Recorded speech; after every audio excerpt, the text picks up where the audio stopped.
Hi. Hello. Thanks for having me. Hopefully you all know that I only speak English, so I'll do my best. I've been in cybersecurity. I can go ahead and jump to that. My whole career started back in 1991, where I had a BBS. I don't know if you guys are familiar with the BBS. It's kind of the precursors to a website, but people would just have to dial into it one-on-one. A lot of attempts were made to try to hack into my BBS, so I began building the skills of cybersecurity. Eventually got a job, helped an organization put up their and I was hired into Ernst Young, where I was a professional red teamer, hacking into Fortune 500 companies. Left Ernst Young to start two startups. Sold solutions in governments around the world, and kind of been bouncing my career as far as my skill set and my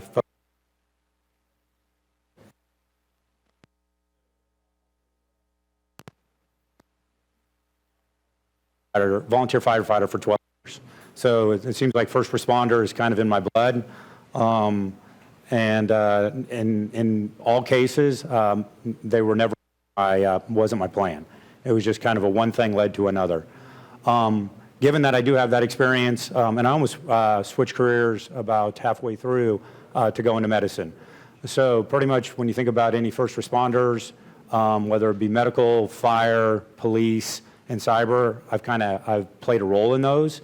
And I've noticed that over those years, as I've built up my own skills and tried to build up skills of my team members, there was one unique difference. All the ones, and I also did a stint in the Army. So whether it was military, I'm old. I'm old, so I got a chance to try everything. Luckily, I only stuck for cybersecurity for the length of it. But in each case, there was always this combination of in classroom kind of training, building up the knowledge, and then fire. So firefighting, we'd do burn cottages. Medical, you would follow around an actual doctor, and they would kind of teach you to make sure you had the proper diagnosis skills.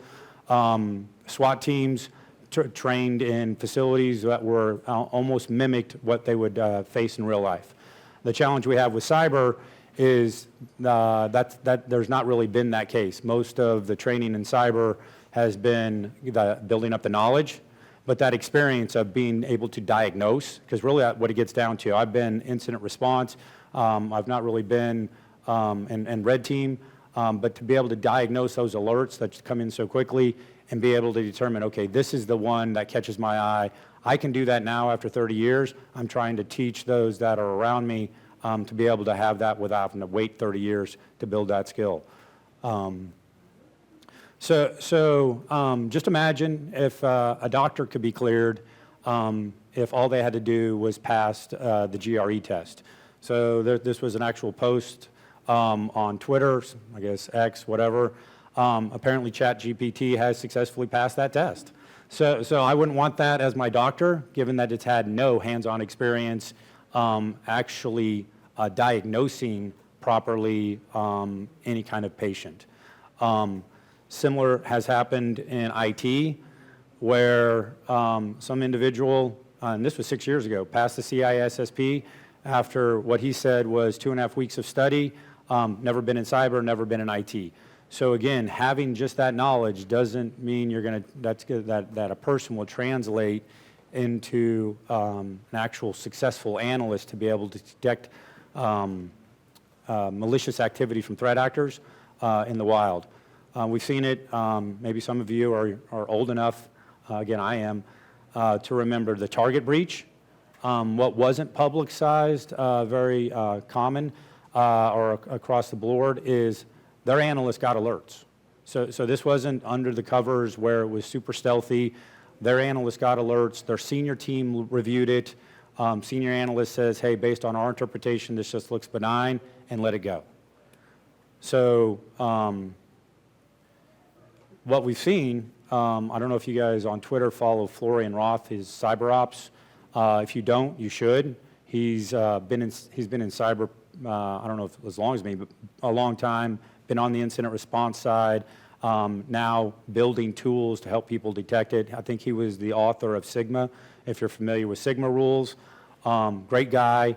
But he said in a post he made a while ago, he says 80% of the APT investigations he followed, there was logs. So there was antivirus logs. This wasn't, super stealthy again. It wasn't, one run DLL 32 alert. That was all that was generated. There's evidence in there. But if analysts don't get that experience of knowing, okay, this alert is something I really need to investigate, and how can I tell if that's a malicious activity? Is it making suspicious network connections that are outside the organization? Did it create a file? What was that file? Oh, it's one.txt and it has something in it that's very valuable. It's getting those skills to be able to then look at the alert and say, what do I need to look at in addition to the alert to determine if it's malicious? That's where it's kind of, where there's a gap. Here's, people kind of almost publicly saying it. One of the analysts says, hey, I work in a SOC and I have no idea what I'm doing. Somebody replied to hers and said, well, I've been working SOC for years and I still don't know what I'm doing. So one of the security freak, he actually posted almost what I'm talking about now. He says, wondering why managers expect when the people with the least experience, level 1, have to make the most important decision. Because when you think about it, the senior people have this tendency in cyber that says, hey, I've been there, done that. I want to move on to something else, like focus on forensics or focus on something else. So leave that grindy work of looking at all those alerts to the rookies. But what they don't realize is the rookie's like, well, I've never had experience successfully diagnosing anything, so what am I supposed to look for? I mean, you who are now in forensics, the reason you're able to do forensic, and to me, incident response is a lot easier when you're on the incident response side. So I know the guys at Mandiant. The Mandiant guys look like rock stars because, and they are, but they look more like rock stars as far as their incident response team than their SOC team because, I mean, just think about it, like firefighter, when I show up, there's already a fire. I don't have to diagnose that. I don't have to show up to 15 houses that had false alarms and without really going in the building quickly figure it out because I got to go to the next one and I got to go to the next one. I got to go to the next one. So we just, I'm part of, I hold myself personally responsible. I was a senior person and I wanted to hand that job off. So I see why we did it. But what we did is we kind of set some of them up for failure, right? Without giving them that experience or the knowledge of what do I need to look for in this alert, not just, okay, this alert looks odd because it triggered, what else about it, or what happened before and what happened after, and will you give me the time to look to see what spawned it, and did it spawn anything, did it change any registry keys, what are those registry keys? So kind of building that kind of knowledge into the level 1s.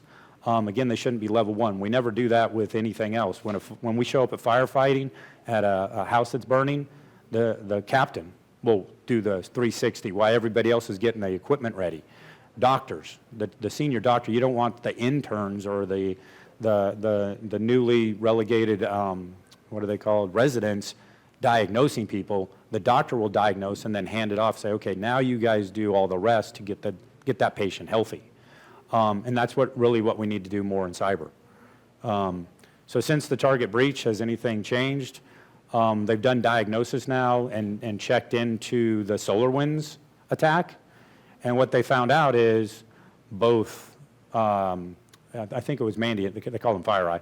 FireEye missed it, DOJ missed it, kind of these big, large organizations that should have very senior people missed it because they didn't dig deeper. They looked, couldn't find anything obvious, and called it false positive.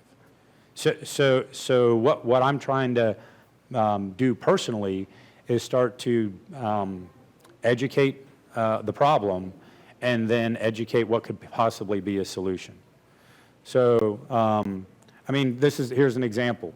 If you're an analyst and you were looking at this alert, just the very top, what conclusion would you come to? Because that's what comes across in the email alert, very, very basic, usually command line information, and then it might list how many registry keys were changed, how many net connections there were. So I actually tested this. This happened in the environment that I've been working in, and I passed it off to the MSP. The MSP who then looked at it, because we got the alert. They came back and said, hey, run DLL32, came back as clean, so it's benign. What they didn't realize is living off the LAN commands will all pass virus total because they're all legitimate. So that analyst didn't say, okay, what was that legitimate executable trying to launch? Was that DLL that it was loading, was that trusted? So after I passed it back, second analyst said, yep, and you guys can see what he says. I mean, I think I kind of pasted it, but he says, an error was made by the first analyst. But here's the biggest thing that I think most people don't think about in management or in cybersecurity. That doesn't happen even in the rest of IT. If an analyst closes a ticket as false positive, it will never get looked at again. Where if you get a tip from help desk about, hey, my printer's having an issue, somebody else will complain, right? Somebody else will reopen a ticket saying this needs to be fixed. The patient who's not feeling well goes to the doctor, and this doctor's kind of a junior, and all of a sudden the symptoms get worse. They'll come back to the hospital. But nobody, the bad guy is not going to raise their, hey, whoa, whoa, whoa, whoa. That was me. Like, didn't you, come on, at least make this a fair fight. Come on, try to find me. No, the bad guy will just continue on their way, and most likely, once they move away from these kind of commands, they'll get credentials eventually, and it'll be much harder to detect, because now they're not setting off those enumeration commands of trying to figure out the environment, the credential capture commands that will typically set off AV or something like that. Once they get in and get those credentials, now they become quiet. And that's when it becomes, except for ransomware. Ransomware will stay quiet for a period of time, and then eventually it will make itself noisy to make money. When I was doing incident response in the beginning, when it was primarily China, they wanted to stay in there for years. So they didn't do anything. Once they got credentials, they just moved around very quietly. They didn't run any commands that would set off AV. There was really no EDR at the time. So once they got credentials, it's like going to a club where all they do is stamp your hand, and your friend comes out real easy. I used to do this in college, and then they'd kind of rub that right against your hand. And now the guy at the front door says, oh, you've already been authorized. You're in, right? That's essentially what they do once they capture credentials. They're able to move around, and until somebody sees them, hey, whoa, whoa, whoa, whoa. Why are you going in? I know you got a stamp, but you're not supposed to be going into the back office. Like, until they do something very obvious with those credentials that are out of character, as long as, again, an analyst that has some experience is looking at that alert saying, why is this desktop admin trying to log into a server? But again, that's what again we tried to, or what we need to do is somehow build that experience quickly, so when analysts are looking at those alerts, they'll have a better chance of escalating the ones that are actually malicious. So, what slide is it showing? There we go. So here, and if you have questions, feel free. I like to interact with the audience, but here's yet another example where I, again, we had DHS in for 4 months. Where I'm working is critical infrastructure, and so DHS did a 4-month pen test. As part of that pen test, we let them get inside the network. They were running, launching Cobalt Strike. We had an MSP. It created an alert. MSP never escalated it. I forwarded that alert to them again. They came back, said it was benign. One of those events that you're looking at, of course, if you can tell, one of those is Cobalt Strike and one isn't. Do you feel comfortable with the experience that you were given to be able to, if that's all you get to see in that alert, to be able to detect which one's which? So that's where I think is what's missing. Medical students, they get to do clinical rotations. They get that knowledge. They get to go, and they get to go to cyber labs. They can do, SANS training, do all the different trainings to build that knowledge. But then where do they build the experience of knowing what's legitimate, so I know what looks like suspicious? So again, medical students go clinical rotations, live patients, firefighters, real fires. And the thing I learned about firefighting, and again, I'm translating it into cyber, because it's another one of the challenges with getting that experience is, in firefighting, we had to know our truck. It wasn't that we just had to know how to fight fires, Because if we're rolling and things are going crazy, it's like you're trying to open up a bay to find a certain tool. If you're on somebody else's truck, that's now time delay of you getting in and potentially saving somebody or knocking down that fire in the first room, because now you're opening all the bays trying to find that. So you have to be familiar. The best chance you have of being successful is using the right tools, right? Using the same tools that you use in production or you lose at your job that you got trained on. So that's why it's okay to not have that when you're getting the knowledge. Knowledge is transferable across all locations, but trying to get that additional training at the location where your job is, so you know, okay, what does the EDR, what kind of information does it really give me? What does the SIM alert give me? What does, what are my indicators that are going to pop up that give me a chance, and how am I supposed to analyze them? Because what if the alert I get an email doesn't tell me anything about child processes? Where do I go in the EDR to be able to see that? Because it's obvious you get an alert and it says Windward was executable. Okay, but was there a child from Windward? Was there a child for SVC host? Those are the things that are going to be anomalous. And then I can also do a search and say, okay, SVC launched this random.exe. Do a quick search in my environment. Did any other run DLL 32, whatever, launch that same executable? No, it didn't. Okay, now I know it's, now I've been trained to now know that is rare. Rare leads more likely to malicious, and I know what I'm doing. So that's what I think is missing. The guys at I can't remember what it was, but they eventually got by BlackBerry, but they put together the 13 deadly sins of APT incident response. One of them is it's hard to keep current, not only on the laundry list of threats active in the wild. Analysts need to gain their experience through dealing with those incidents on a regular basis. So something needs to be generating activity in their environment that's malicious, so they get used to hunting malicious. So I know a lot of organizations might try to do pen test. The kicker, and what we've always done, what I've always done at every organization I am, is I've told infrastructure team, you guys manage the relationship with the red team company, so my team and me don't know when it's going down. Because it's a lot easier to look hard when you know that's the 2 weeks that CrowdStrike or Mandiant or somebody else is doing a pen test to find that malicious stuff. That's not where you're going to build the skill. You're going to build the skill on the quiet day where you don't know they're in and something pops up like the one that looks like Run DLL 32 and you said, hold up, I remember that. Yeah, yes sir. Yeah.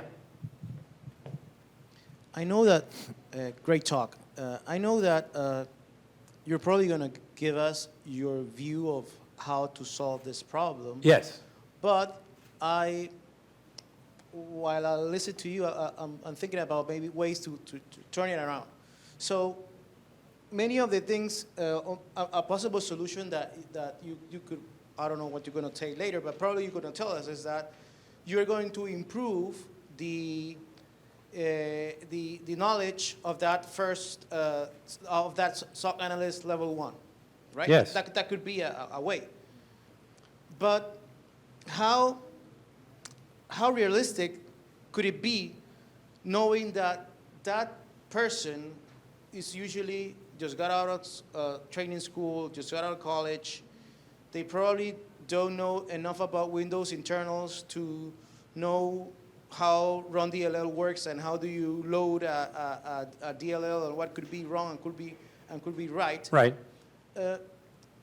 Wouldn't be also a possible way to improve on this problem or to solve this problem, to making sure those logs, those events that are high, they have high levels of uncertainty. High fidelity? No, of uncertainty. Because if they were high fidelity, they will probably be recognized and addressed appropriately. Right. Right?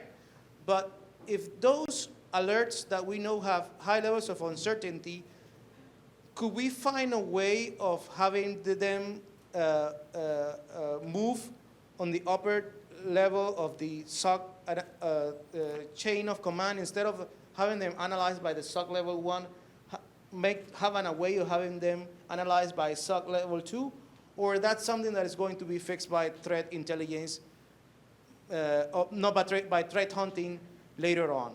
So are we maybe expecting or not having them recognized right away, but having them recognized as a result of doing threat hunting on a longer period of time?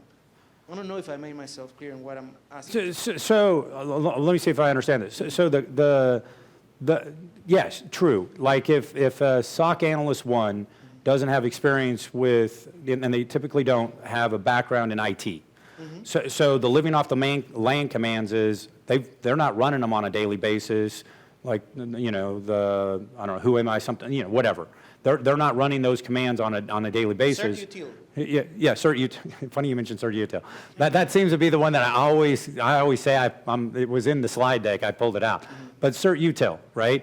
And to me, CERT-util, once you have experience with it, like you don't have to like run it 15 times, but once something shows you, CERT-util, I don't think I've ever seen it in a legit environment being used to download anything, right? It has that capability. CERT-util is usually supposed to be built, I use it to like do hashing. You're not even supposed to really probably do that.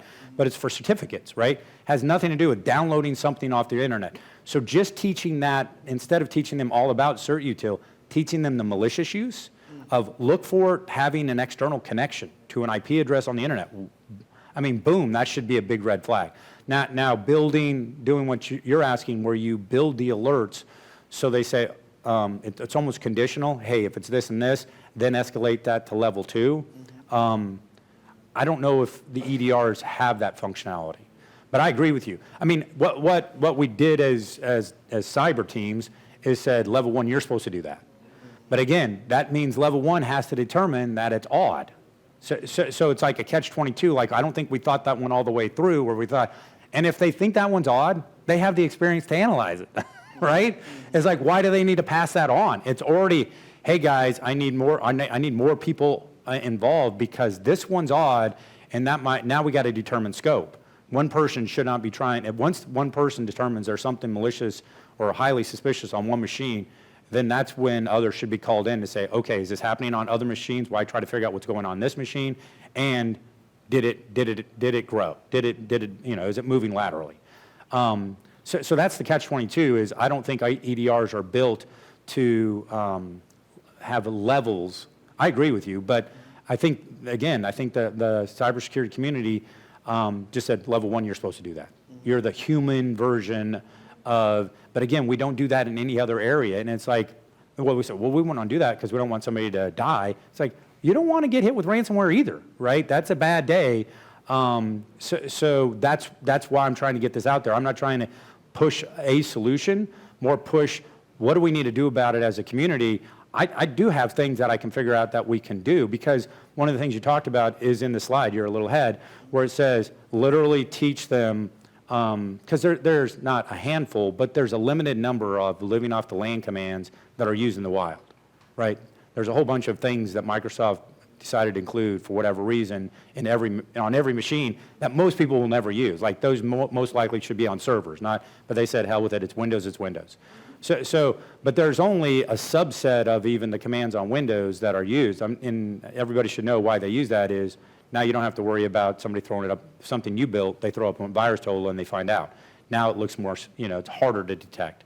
But the command line options are not hard to detect. Did it create a file? Because a lot of the threat actors who are running the Cobalt strikes and stuff like that want to save results and have that pushed. They don't want to do it manually, so they have the scripts generating all of that, well, we'll call it system intelligence, their version of victim intelligence, we'll call it, into text files that then they push off. So if you see commands that are redirecting into one.txt or anything else.txt, that's a big red flag. But again, do all the analysts know that?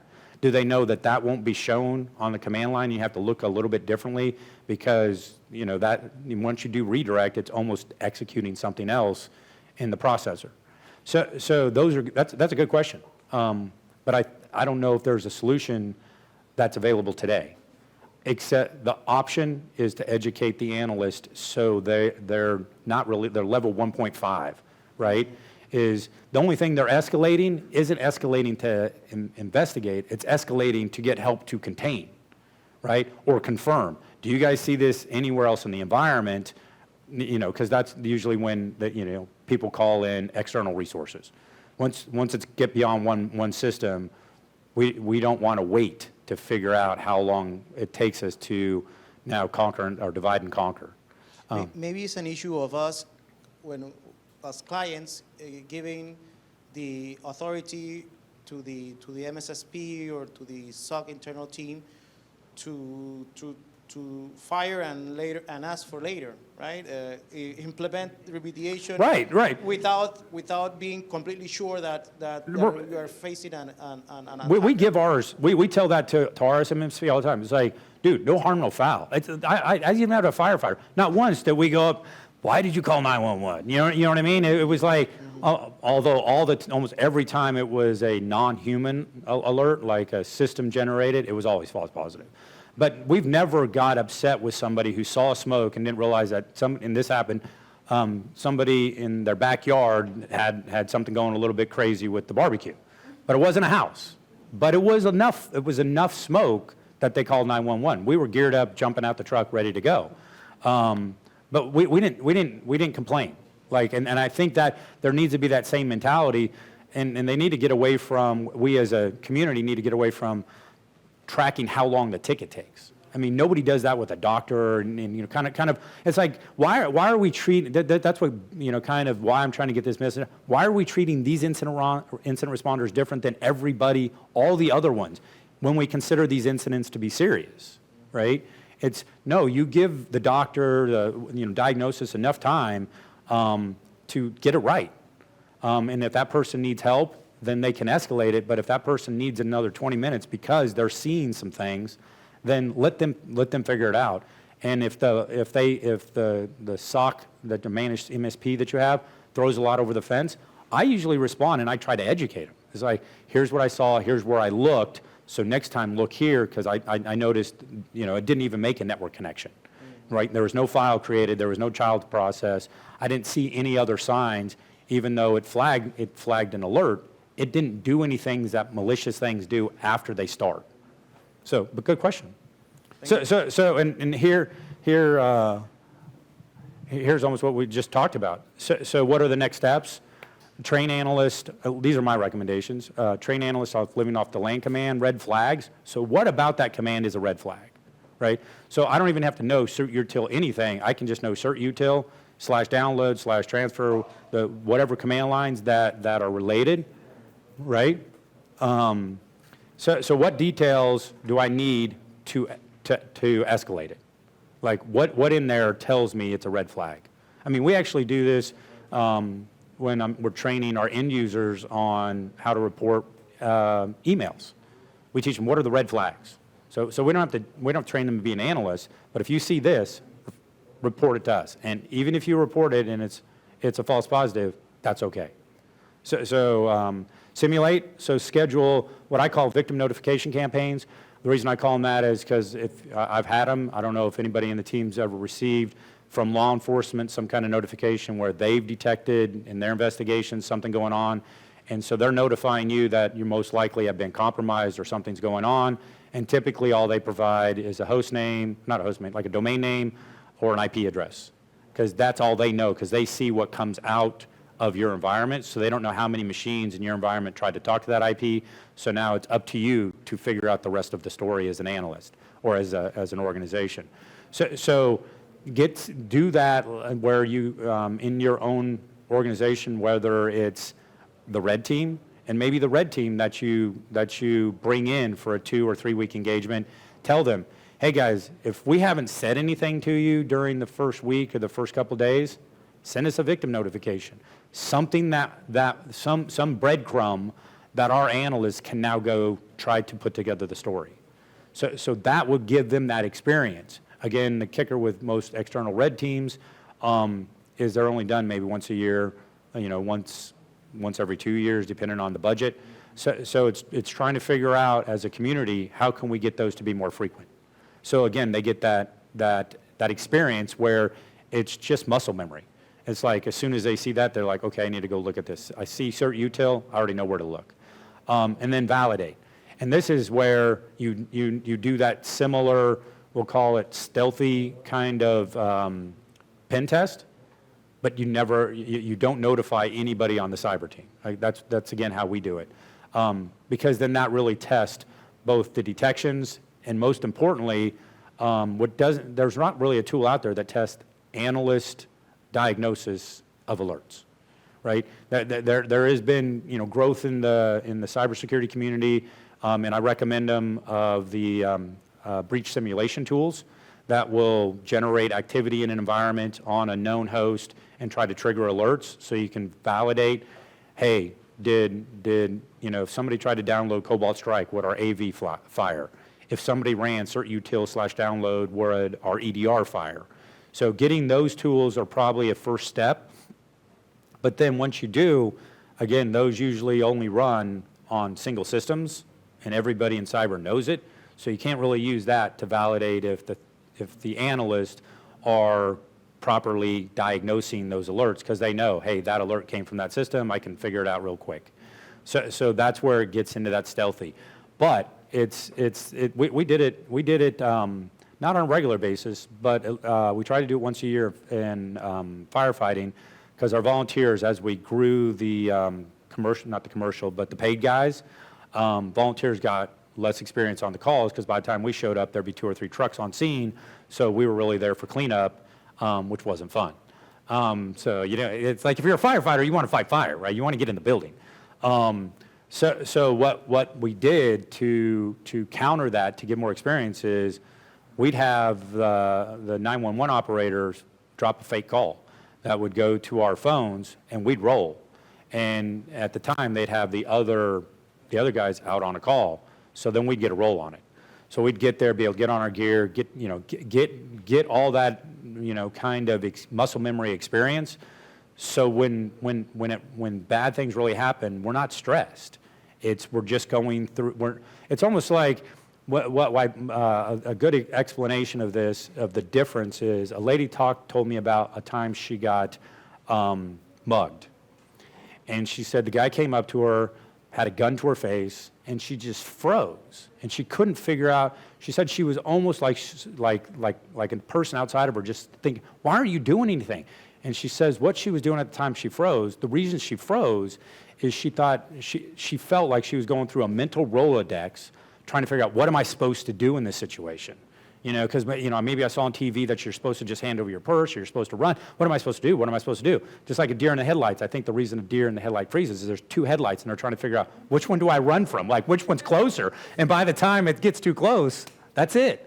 So it's too late. So that's what it is getting that muscle memory, just like firefighters, that when you get that alert, and it's in the middle of the night, it's not panic. It's like, yep, that's this, so now this is what I need to do. Yes, sir? I have another question. Okay. Do you get an award for the most questions? I want to give you an award. Really. I like interaction. I want to give you an award. What do you think about MSSPs requiring clients to let them know beforehand when penetration tests are going to be performed on the network? I mean, I have been in contact recently with one that had that as part of their statement of work, and how do they do the MSP things. Did? The MSSP, yes. So since we are here in Panama, I'm wondering, is that a new thing in the United States, or what are your thoughts on that? Hopefully you guys know. My thought would be absolutely, I would almost think, hey, MSSP, do you want me to re-sign your agreement? I mean, why would they should feel comfortable that they'll do okay in a pen test. If they're not, one of 2 things come to my mind. This doesn't mean this is what's really. This is, they don't want to waste their time, right? So it's like, but if you don't want to wait, that's all you're supposed to do. All I pay you is to look at alerts. Did you have something else you wanted to get to, right? Or they're not comfortable that their analyst will detect anything. It's like, if they're, it's like firefighters, we're okay with those calls. We didn't feel stressed. We wanted them because we wanted to continue building our skills and have that muscle memory. We didn't want to feel like a deer in the headlights of what do I do? And then, and again, in the MSP case, well, in any case when you have SOC analysts, nobody typically double checks anybody's work, right?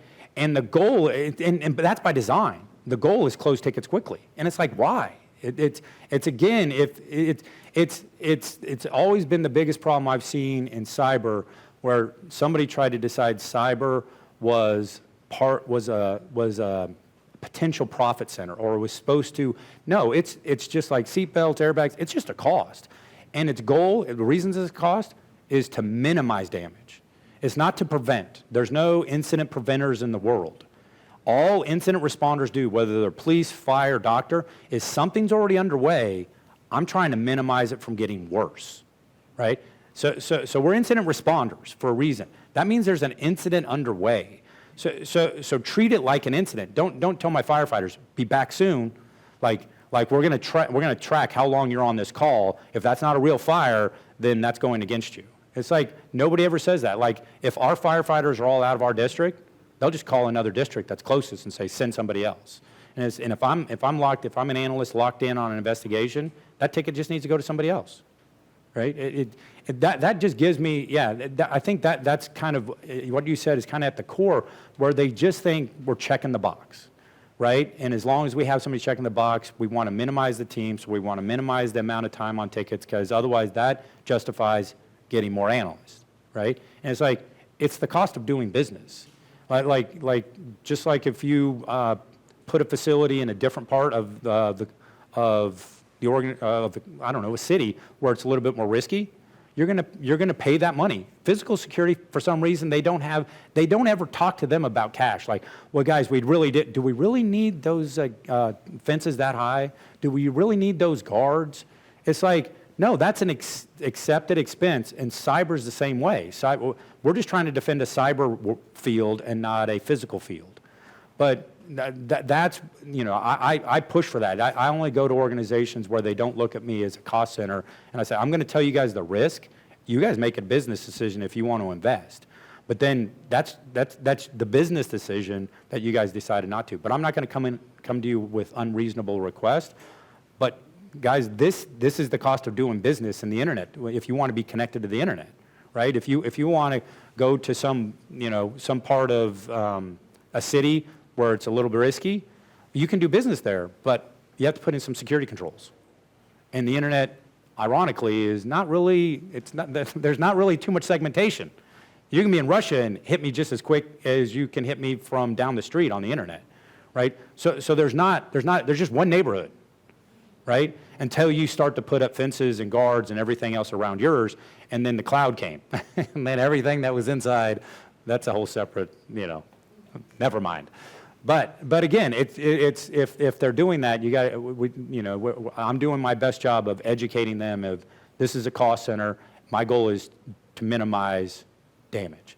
Just like disaster recovery says, there's a disaster, we're trying to make sure we get the business quicker. We can't, just like nobody can control hurricanes and floods and all that other thing, we can't control the hackers. We don't know. And that's the other thing I talked to them about. I said, all those other risks, rain and sleet and snow and failures and stuff like that, they like to assign probabilities to those things, because they're outside our control. But if there's a threat actor that has you on your target, the analogy I like to give is, imagine, everybody, decides at some point what kind of security controls they put on their house. Am I going to lock, and what they're going to lock? Am I going to lock my doors? Am I going to put alarms on my doors, put alarms on my windows only on the first floor or second floor? I decide. But it'd be a whole different thing if the police came and knocked on your door. This is the analogy I always use. Told you, hey, Mr. Beebe,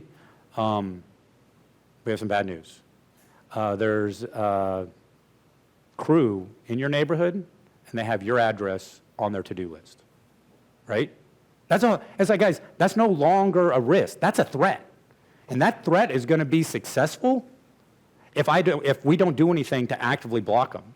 And it's like that. It's like we got to get the mindset out of that business continuity of what's the probability and all this stuff. It's like, no, we're at threat stage, right?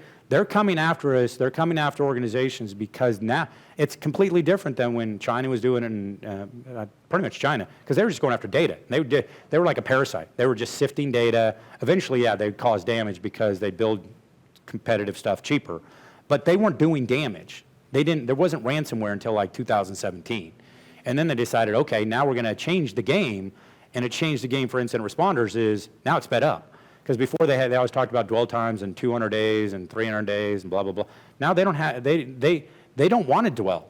Like ransomware does not want to dwell. It wants to dwell long enough to take what they can get that they can try to sell or try to hold over your head, but they're going to do something noisy, and they do. You know, they throw little text files on the desktop of everybody in the organization they hit. Like they want to be known. So that's a whole different, that's a whole different game. That's, when there's active threats after an organization, you have to treat it differently than just like you would treat, I would assume everybody in the room when they thought, okay, if I got the police to knocking at my door, I think I'm going to probably put in a little bit more security controls, and I'm going to be a little bit more, paranoid about checking things every so often, make sure those windows are locked, and and actually I might try to do a little pen testing myself to make sure that that camera actually, or those lights when I walk by at night actually turn on. It's educating the management into that threat mindset instead of that probability mindset where they're like, okay, this is, and when it's probability, it's all hypothetical. It's like, it's no longer hypothetical. It's very frequent. So sorry I got off on that rant. So that's a different issue. But what it boils down to is we need to have educated and experienced incident responders at all levels, because that's just how we built the system.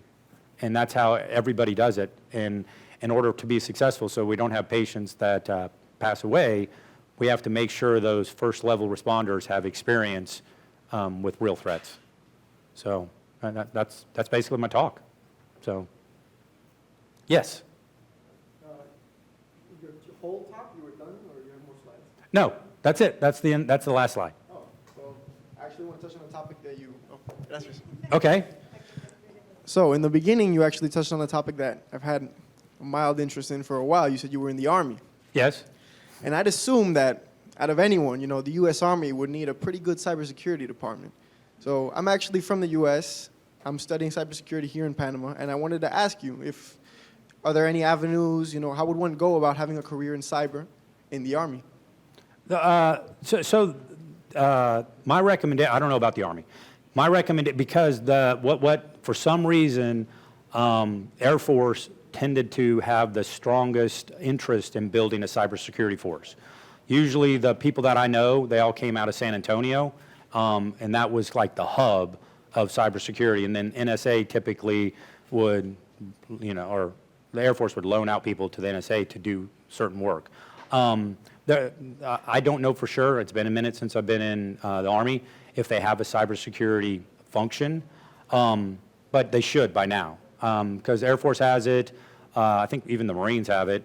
I have not had experience directly with the Army, but just push for it, because they're looking for that, because they have a tendency, the armed forces has a tendency to build very good analysts, right? Because you guys are typically dealing with nation state level threats, so there's a lot more experience in that. I was lucky enough that the first IDS that was built was actually built in the Air Force out of San Antonio. I'm based out of Houston, and the guys who built it, who sold it to Cisco, one of the companies I launched was with Lee Sutterfield, who was the CEO of that first IDS. So the Armed Forces not only does very well with training, they're usually very early adopters to security technology. Again, because of the focus of threat actors trying to take advantage, nation-state level threat actors. But you can take down my name, and I'll talk to people and try to figure out how to get you connected. All right, that sounds great. So yeah, just send me an email. How does one go about enlisting, though? How does that process work? Getting enlisted in the Army or enlisted in that? Well, I'm asking you. I don't really know either. I wasn't on the cyber. There wasn't one when I went. So when I went, I was just in the field. So after I graduated college and I was doing Army ROTC, Then I actually bought my first computer after I graduated. I was trying to stay away from, now we're getting into personal stuff. I was trying to stay away from computers because I was a geek when I was young, and I was like, no, I don't want to be around anything geeky. But one of my friends was running a game called Duke Nukem at the time, so I thought, okay, that's cool, so I'll do that. And my career in cyber, well, in security and cyber and technology started because of buying a home computer and playing with games. But I didn't do any of that. They didn't even have any of that in the armed forces at the time. So. All right. But yeah, definitely contact me. I'll find a way. Through LinkedIn? You have What, your LinkedIn? on? Yeah. It's LinkedIn or yeah. LinkedIn is just LinkedIn/IN/Todd Beebe, all one word. Todd Beebe. Yeah. All right. Thanks a lot, man. Yeah, you're welcome. Thank you. Other question? That. Yes, sir. Well, I have another question. Most of us, well, all of us are related to cybersecurity somehow. Okay.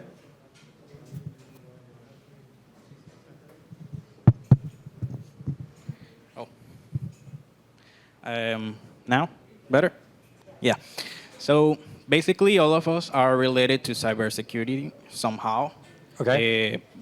Well, most of us are, I think, are just junior or trying to get into that because most of us are in the university in Okay. order to get a cybersecurity degree. Okay.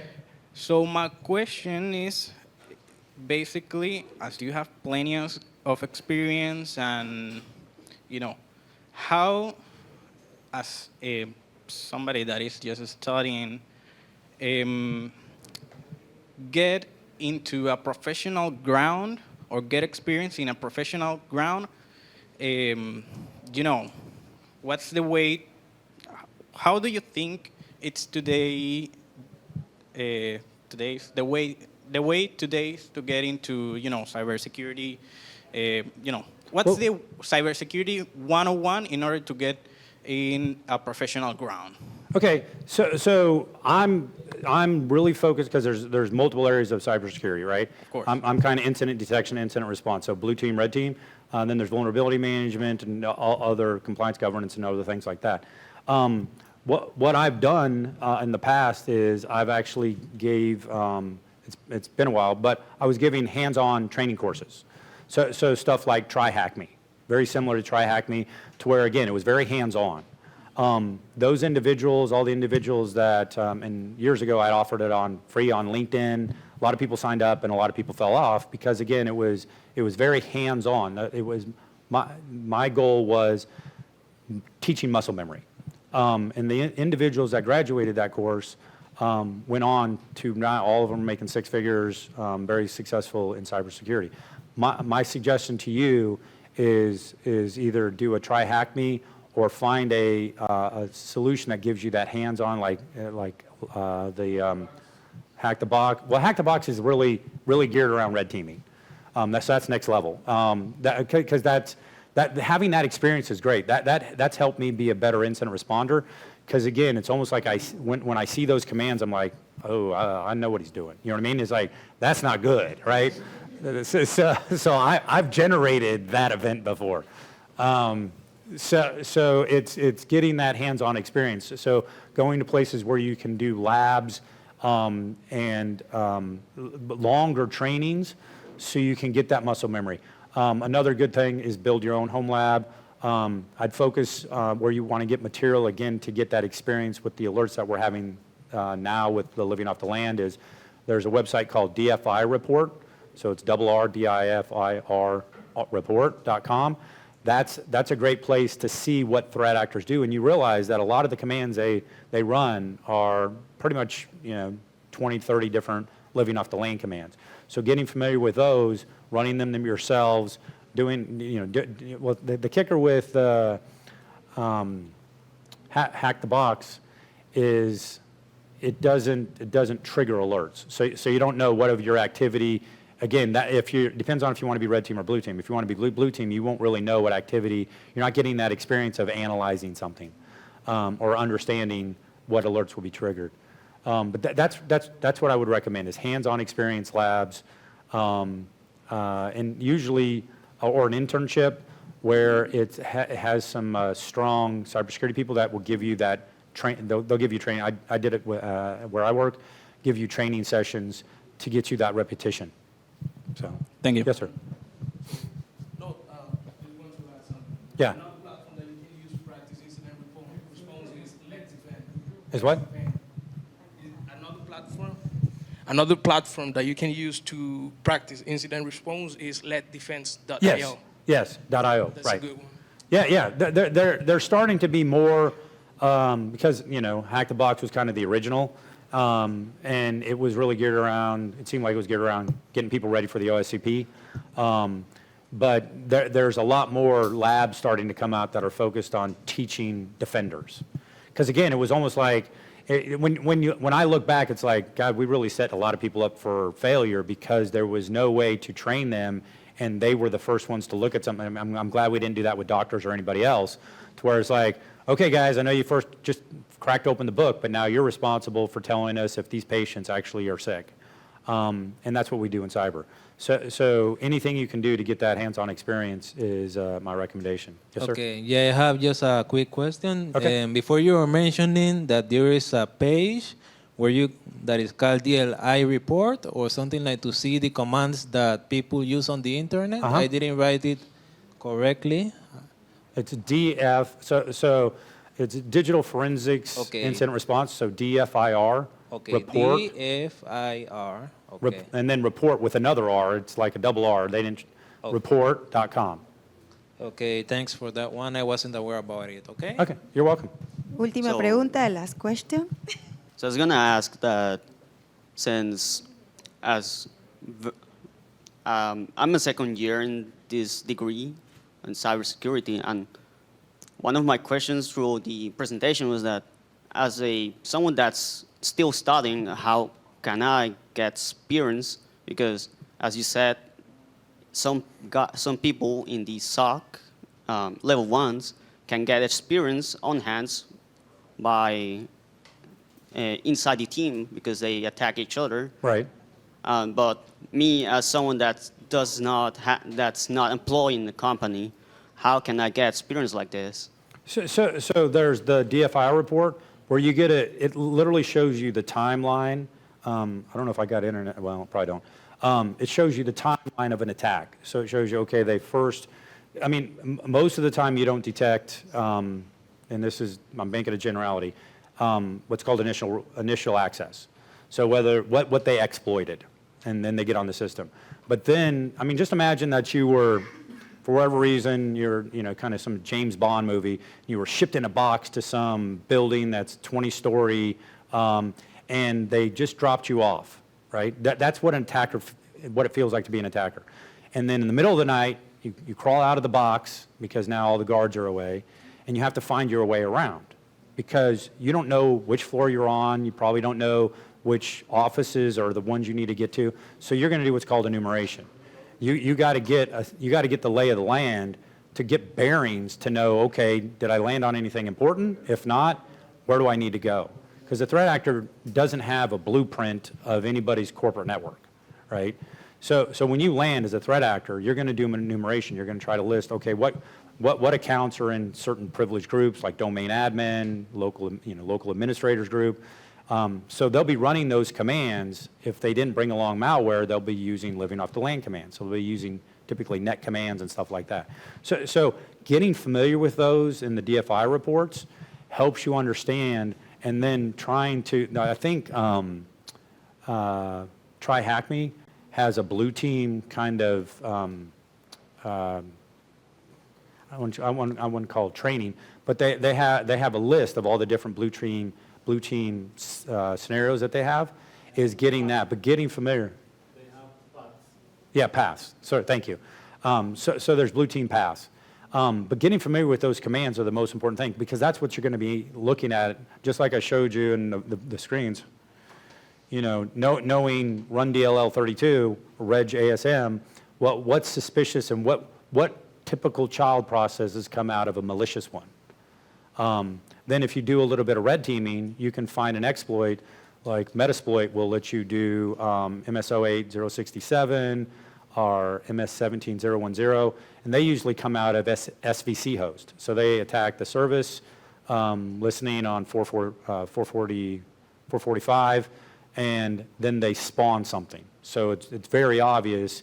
That's why it does help to have a little bit of red teaming experience if you want to generate that activity yourself. But getting familiar with what commands they use before they get credentials, and now we're just logging into systems and trying to pull down data or install their ransomware, right? That's one of the most important things. And I'm going to guess I can't imagine there's more than 60 living off the LAN commands that are in active use. Another place to look is MITRE's attack website. They list the various phases of an attack: initial access, enumeration, getting familiar with those, and then getting familiar with what commands are known to be used during those phases.